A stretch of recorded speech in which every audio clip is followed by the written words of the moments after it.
माँ होती, काश मेरी भी माँ होती। वो छोटा बच्चा कह रहा है। और कविता सुनाने का अभिप्राय भी ये दोस्तों कि अपने माँ बाप को मत भूलना। आज जिस सीढ़ी को आप तरस रहे हो मुझे ऑलरेडी मिली हुई है। करोड़ों फैन है मेरे, हर हफ्ते देखते करोड़ों लोग मुझे।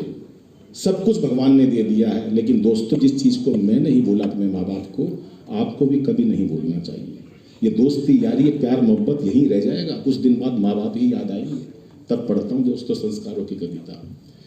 काश मेरी भी माँ होती, वो सपने रोज संजोती। काश मेरी भी माँ होती। जिसके माँ बाप नहीं है उन्हें पता दोस्तों कीमत का। स्कूल जाता है, टिफिन नहीं ले जाता, पेरेंट्स मीटिंग में नहीं ले जा पाता माँ बाप को, दंगा करता है तो उसे ये नहीं होता कोई मुझे बचा लेगा, तो माँ कैसे मिस करता माता पिता को बच्चा। कि अब ना किसी की आँख का तारा, अब ना किसी की आँख का तारा, कौन कहेगा राज दुलारा। अब रूठूं तो कौन मनाए, अब रूठूं तो कौन मनाए, मेरी गलती पर समझाए। बिन माँ बाप के बचपन सुना, बुझ गई ममता की ज्योति। काश मेरी भी माँ होती, वो सपने रोज संजोती। काश मेरी भी माँ होती। एक बार याद करना अपने माता पिता को जो घर पर बैठे हैं। आपको एक एक बच्चे को एहसास होगा उनकी क्या कीमत है।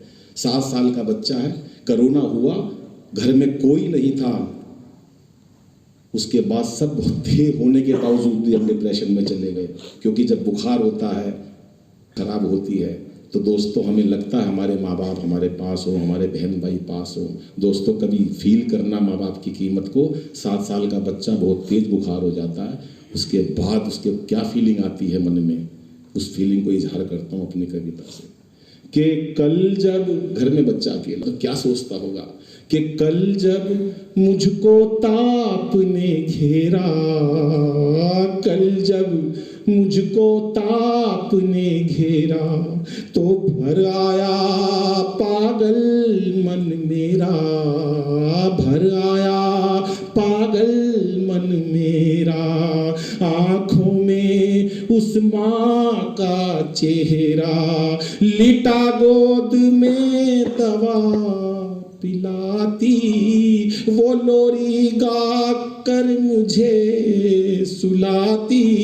मेरा मुन्ना डर ना जाए, पास मेरे वो सोती।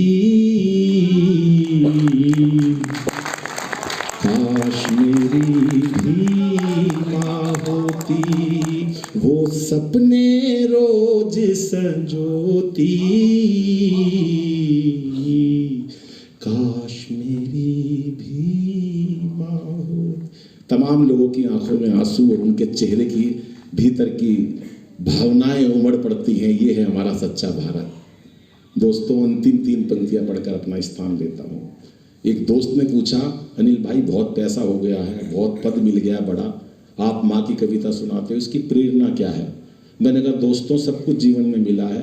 अब भी रात को जब कभी घर कवि सम्मेलन से जाता हूँ, हज़ारों तालियां लूट कर अपने घर पहुँचता हूँ, मोटे लिफाफे लेकर पहुँचता हूँ, लेकिन ड्राइंग रूम में माँ बाप की फ़ोटो लगी हुई है। जब उसको देखता हूँ तो मेरी आंखों से आंसू छलक जाते हैं कि मेरे माँ बाप मेरी शोहरत देखने के लिए नहीं है। दोस्तों ये कविताएं ऐसी नहीं हैं, इनकी कोई अनमोल है ये कविताएं, और ये देश जागता है अध्ययन से ही और कविताओं से ही। इसलिए दोस्तों मेरा फर्ज है, ये मेरे बच्चे बैठे, मेरे भाई बंधु बैठे, आप खूब जीवन में तरक्की करो, लेकिन माँ बाप को कभी मत भूलना।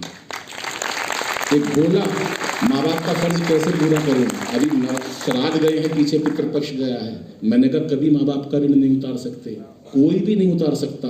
आदरणीय नंद किशोर जी आज क्या नहीं है, सारा समाज मोदी तक जी से उनकी जान पहचान है, लेकिन आपने उनके संस्कारों की बात सुनी।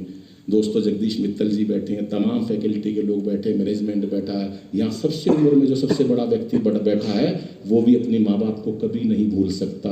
माँ बाप को सबको जाना है, किसी के माँ बाप जिंदा नहीं बचेंगे, लेकिन हमारा फर्ज क्या है, जीते जी क्या करना बच्चों। छोटी छोटी 2-3 बात मैंने उसको बताई। मैंने कहा बेटे कभी भी माँ बाप में बात मत करना, हम नई पीढ़ी के बच्चे हैं, मोबाइल की बात करते हैं, कंप्यूटर चलाना आता है, गाड़ी चलानी आती है, हम 1 मिनट में कहते हैं पापा आपको क्या पता, मम्मी आपको क्या मालूम। दोस्तों उनके हृदय को तकलीफ पहुंचती है, ऐसा काम कभी मत करना, कभी भी माँ बाप से ऊंचे स्वर में बात मत करना, उनकी आत्मा को कष्ट होता है। नंबर दूसरी बात, जब भी घर से जाओ एक बार माँ बाप से मिलकर जरूर जाओ कि मैं अपने काम पर जा रहा हूँ, और जब वापस आओ तो 2 मिनट उनके पास जरूर बैठना, उनकी आत्मा खुश हो जाती है, उनकी दुआओं से हम जिंदा बचकर घर पर आते हैं। भाई साहब हम अपनी पत्नी के कमरे में चले जाते हैं, बच्चों के चले जाते हैं, लेकिन माँ बाप के पास नहीं बैठते, उनका दिल तरसता के बुढ़ापे में हमसे कोई बोलता नहीं है। और तीसरी बात, कितने भी अमीर हो, माँ बाप के नाम कितनी भी कोठी कारें हों, लेकिन उनको उनके खर्चे के पैसे जरूर देना, कभी उनको हाथ ना फैलाना पड़े कि बेटा 500 रुपये दे दे, बेटी आई हुई है मैं उसको दूंगा। ये दोस्तों ये कविता हर जगह नहीं पढ़ता, वहीं पढ़ता हूँ जहाँ मुझे लगता है कि शायद पढ़नी चाहिए। 100 कवि सम्मेलनों में किसी एक में पढ़ता हूँ, और ये मेरा सारा काव्य पाठ पहले का वो हास्य का कुछ भी नहीं है इस कविता के मुकाबले में। अंतिम 3 पंक्तियाँ पढ़ता हूँ और भरपूर तालियाँ सब अपने माँ बाप के चरणों के लिए बजाएंगे।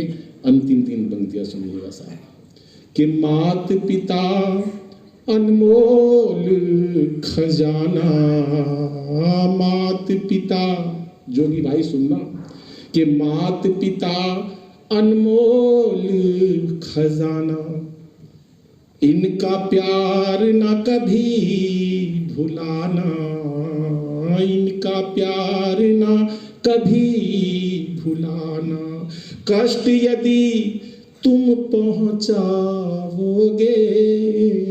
कष्ट यदि तुम पहुंचाओगे, तो याद करोगे पछताओगे, कीमत तभी पता चलती है, कीमत तभी पता चलती है, अरे जब वो चीज नहीं होती।